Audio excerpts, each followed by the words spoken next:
Hi everyone, it's your boy Zach, and this is my review of Borat, subsequent movie film, and then a whole bunch of other stuff. I'm just going to call it Borat 2. It's got one of those, hilariously long titles, but then they do a bit within the movie where every time the plot kind of shifts, they will change the title to kind of, reflect the plot points. So that's funny. I'm just going to call it Borat 2. Everyone calls it Borat 2. So, Borat 2 came out on Amazon Prime Video in a, let's just say it, calculated attempt to sway a U.S. presidential election. I'm saying that because, not to get that political, but for 3 years, there's been all these, accusations like, oh, the Russians, and this is like just straight up a product. Like, this is literally created to sway or influence the election. Now, a small amount, but they got to be major news, at 2 weeks out. So, I never saw Borat. It came out, I was in Iraq the second time, and then I got back, and it was still in like the dollar theaters. It might have even been at the base theater. But if you remember 2006, it was nothing but Borat references into 2007. I went to WLC in 2007, Warrior Leaders Course. Sounds a lot cooler than it is. It's basically boot camp 2. And all I remember is this one jackass would just not stop with the Borat references. And I kind of intuited two different things. Number one, for such a huge hit, people just kept referring to like the same 2 or 3 lines. Some of which were just a sentence, just saying nice. Like, that's it. So I was like, I'm guessing this movie isn't actually as funny as people are saying. And 14 years later, I saw Borat 1. I saw that a couple days ago.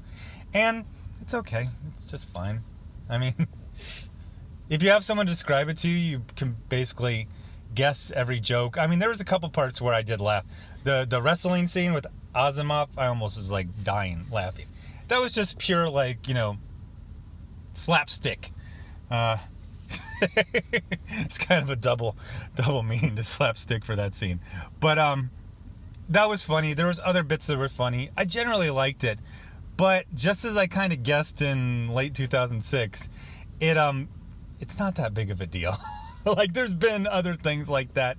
It's funny, it's fine, but Borat 2 really kind of crystallized what I liked about this franchise, and I won't, waste anyone's time.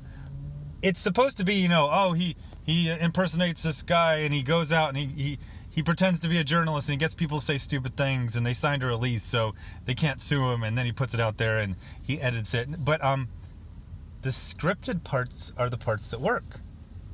The scripted parts. Now, I know, like, the hotel room fight with his manager in the first one, not every single move was scripted.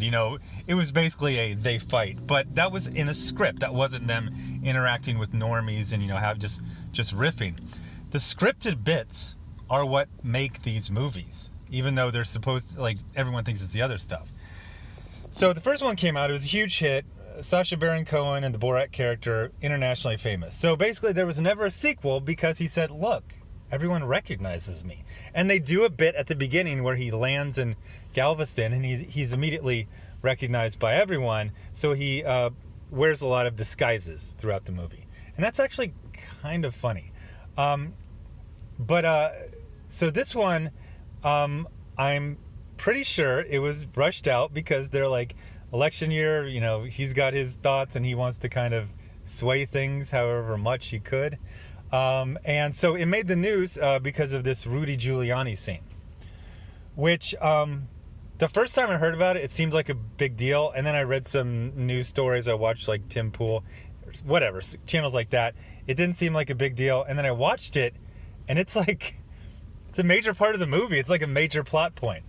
And despite what some people are saying, yeah, Rudy was absolutely trying to hook up.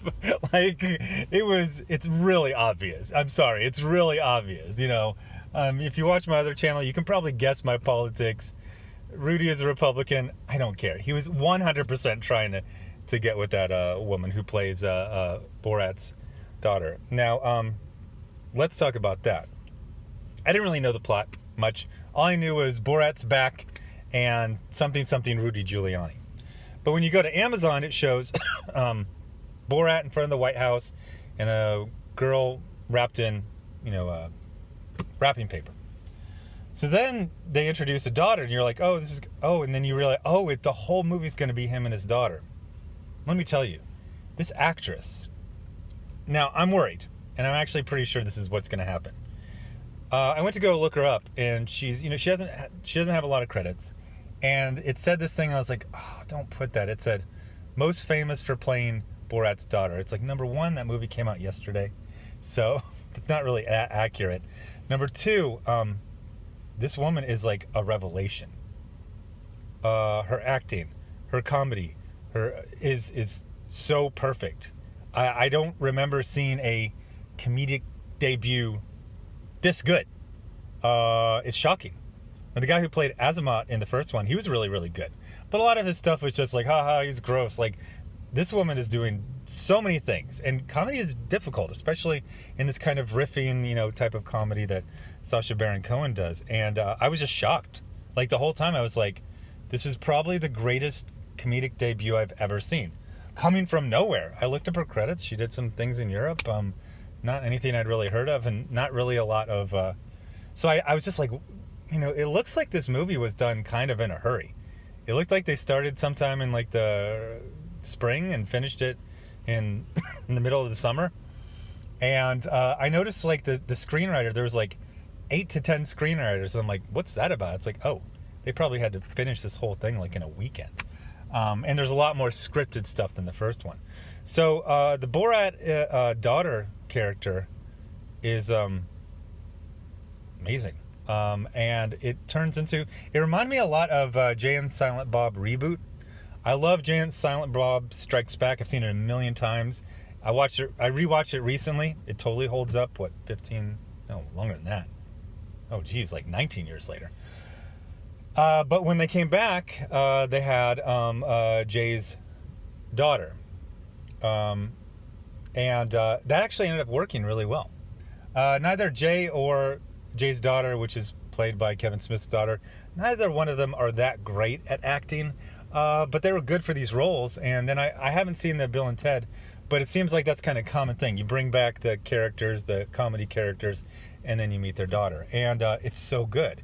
She starts off as this weird, like, feral child who's, like, taught all this really backward stuff. So I actually did kind of a deep dive into, like, this franchise because I was very curious. So number one, like, the whole time you're watching this is like, isn't this like a million lawsuits just waiting to happen? And yeah, basically is. Like, almost every scene from the first movie launched a lawsuit. They were all thrown out because these people are signing releases. You'll see in Borat 2 that there's like one shot of people with some blurred out faces, and that's because one of them does the Hitler salute, and obviously they didn't get a release from that guy or the people near him, but everyone else signed releases that are, it's pretty, what do you call it, airtight. So kind of lost my train of thought. It's really okay. So I did a deep dive, trying to really learn more about this, and it was basically dead, because of the recognizability factor. So having watched two of them, there's a lot of similarities. They're both road trips in America. They both start with Borat getting a mission from the premier of Kazakhstan. Oh, I was talking about Kazakhstan didn't like this. At first, they kind of, I think they did a lawsuit. They tried to suppress it, and then they basically realized, okay, this is what we just have to embrace it. So in the second one, and it wasn't even shot in Kazakhstan. The scenes are shot in Romania. So in this one, I noticed in the credits they put Kazakhstan in like quotes. There's not a lot of stuff set in Kazakhstan, but in the last one where the ending was just like a typical goofy comedy ending, in this one it's really, really good. You just gotta see it. It's definitely a recommend to see that. That being said, I spent the whole time watching both movies trying to puzzle out Sacha Baron Cohen. Now, seeing two of the movies right in a row helps. And basically, it goes like this. So I have another channel where I talk about comics and SJWs, and one of the things that's so disappointing about SJWs is they're anti-intellectuals. They actually mock the idea of debating things. They punish people for discussing things. One of their go-to moves is you talk to that person. Talking to that person means you endorse everything they've ever said or done. So they like to, kind of threaten people, but it's very disappointing because there's no thought, there's no real belief. It's just narcissism. They're like, if I say someone's bad, that means I'm good because good people say bad things are bad. Well, no, you just like hurting people, and you found a sanctimonious, cloak to put over your shoulders to protect you. And they reduce everything to is good or is bad. So I caught myself I was kind of getting bothered at him. So because he has a couple tricks, and they're kind of those Comedy Central, Daily Show style tricks. You interview someone, you get a ridiculous amount of footage, and then you edit it to make them look like a racist. If you watch this and really pay attention specifically to Sacha Baron Cohen, whenever he gets someone to say something racist or bigoted or whatever, his eyes light up. They sparkle. You know why? Because he's done that same bit with dozens of other people, and they've never said anything offensive or something you can even edit into looking offensive. So when he finally gets someone to say something racist, he's like, oh my gosh, I don't have to run through this stupid routine for the 40th time. So I never liked that bit. I don't like the bit where you just talk to endless people, or you talk to one person for hours and hours and hours so that you can get to like a tiny little bit to make them look bad. And that's what he does. And also as far as I can tell, he's a guy who has a little snooty, condescending look on America. And I would say that his appraisal of the United States is as accurate as it is of Kazakhstan. Just as they put Kazakhstan in quotes in the credits, because basically saying this has nothing to do with the actual Kazakhstan. His view of United States is it's like almost everyone's white, except for both movies, both of them have almost entirely white people that he interacts with and the cast. Each separate movie has one middle-aged black woman who is effectively a saint and two elderly Jewish people who are also effectively saints. The white people are rubes and racists and marks and targets. And where are the Hispanics? Where are the Asians? Where are the Antifa types? It's his concept of America is this giant racist South or racist, West, and just everyone's some yokel racist redneck. And he's totally disinterested or perhaps even unaware of anyone else.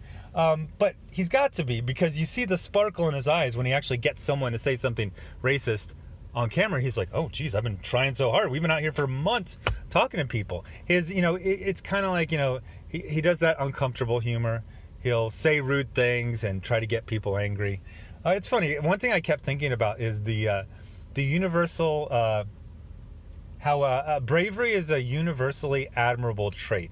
It doesn't matter what you're doing. If you're brave, it's kind of admirable. You always see the person running from the cops on the highway, the helicopter footage, and you're like, man, look at that. That person has a lot of balls. That's a brave person. Yeah, they probably mowed down 20 people, but it's just something about humanity. You see someone doing something that, is dangerous and they know it, you kind of admire it. So he's basically just trying to get punched all the time, but he's also trying to get punched on camera. People know they're on camera. They've signed a release. They're like, so you can tell that they're having these little debates with themselves. But to me, there is an ugliness in seeking out ugliness, where it's just like, can you imagine saying, oh, I've got a project. What's your project? I'm going to talk to thousands of people over the next few months, trying to catch 7 of them saying something racist, and then build a film around that. And that to me is really ugly. The other thing I didn't like is the kind of, the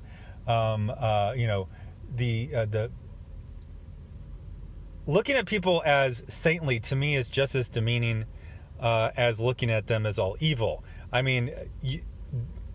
They're basically there's a black woman in each movie who is basically a fairy godmother. Like if they would have taken out a wand and just started like turning, wagons into coaches, with some nice, what is that called? When they got all the stuff on them, the horses, liveried? Whatever. They do the whole Cinderella routine. And there actually is kind of like this Cinderella story in here as well, of sorts. But building an entire project twice around desperately trying to get people to say racist stuff, there's just something about that just kind of bothers me. It just seems kind of ugly in its soul. And then the way Sacha Baron Cohen sees America is black people are either invisible or they're saints. And I find that very demeaning because it's basically black people as props. Black people as, hey, look at me. So that type of stuff kind of, like it's not illegal, just frowned upon. Like, I'm just like, I don't know if I like this guy, but then he does some really interesting, very creative things, especially in the second one. The second one is much more creative, and he makes some points. And one of the things I like is where it's like, well, I can't do is good, is bad on this. Like, I'm not even sure what he's trying to say. I'm not sure if he knows what he's trying to say. But he's taking some risks, especially getting knocked out. Although I did notice at one point, in the first one, he just lets people throw him around like a rag doll. I think he's probably about 30 back then. I think he's around my age. But in this one time he's dressed like Donald Trump, and he uses his regular voice. I think someone like rabbit punches him in the kidney, and he goes, "Don't do that, don't hit me." And I was like, that's kind of breaking character. It wasn't like a Trump voice, and it wasn't the Borat voice. I think it was like Sacha Baron Cohen's like actual voice, like, stop that. He doesn't want to go as far as he used to because he's older. It makes sense. So let's get into the other thing, in that this thing is very, while the first one tackled all sorts of different subjects, this one is very, very focused on Republicans, Trump, Pence, the GOP, Rudy Giuliani, and it is, in its own small way, an attempt to influence an election. I didn't look up if Sacha Baron Cohen has gotten American citizenship. I don't think he does. I think he's a Brit. But I think it's funny, like we spent 3 years on this hunt for, phantom Russians, and then here's Amazon Prime Video. Hey, you paid $100 a year for Amazon Prime, and here's our attempt to sway the presidential election. Now, all they got is kind of like a one-day news cycle about Rudy Giuliani. Here's the problem. That one day that was focused on Rudy Giuliani was not focused on really helping the Democrat side. It was just kind of like, haha, like, I don't think anyone's gonna not vote for Trump because Rudy Giuliani tried to hook up with this, what he thought was a reporter. So there's an ending which has kind of a lot of eye rolls, but there's also this other aspect, as I was saying about where he just basically went on a racism safari in the United States South. Borat is ignorant, he's backward, he's racist, he's a sexist, he's all these types of things, but he has more than that in his character. So it seems like Sacha Baron Cohen is more humanistic to his fictional character that he created, and one would suppose he has a lot of affection for, much more so than the actual people. And I don't know, I kind of wish he would look at humanity with the kind of eyes he looks at himself in his own creations. I think there would be something, like I said, the scripting was funny. There's one bit at at first I thought it was an abortion clinic, but then it was actually a clinic to talk you out of an abortion. And they did like classic setups. They introduced this little a doll on a cake, and the woman eats it, and she's like, I got a baby inside of me, I got to get rid of it. It's funny. It's like a classic. I don't think I was like laughing out loud a lot, but I was really admiring it. This is like classic comedy writing. It's set up, it's punchline, it's escalation, it's twists, it's like everything. And then all the scenes with like the real people, it's just like, okay, let's interview 1,000 Southerners to find 7 of them saying something racist. It's like, Is this the best use of your time? Make a sequel to The Dictator. I like that. That one fell down the memory hole. Nobody talks about it. I never see it on cable. I don't think I've seen it even on like Prime or Netflix. The Dictator is funny. It's actually really funny. I got to see The Brothers Grimsby. I was going to see it in theaters, and it either never came to theaters in America or it was in them for like, I remember the trailer showed in front of like every single movie for like 6 months. And this is back when I had Movie Pass. I was going to movies in the theaters like 3 times a week. Sorry, Movie Pass.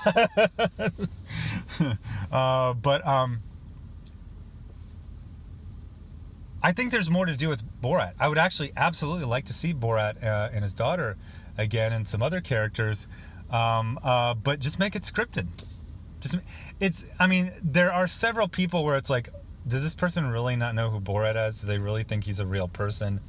Oh gosh, there's a scene in the synagogue. Now that one was a setup. Like, I'm pretty sure the 2 women like were told pretty much almost everything that was going to happen. But it's very funny and it's very kind of raw, but like kind of knowing that it was like not a setup, like they were set up like they were in on it. They were explained. Someone's going to come in. They're going to look very strange. Just try to talk to the person. I think that's what happened. So it kind of like deflates it. The best parts of both of the movies were the scripted parts. Just do more of that.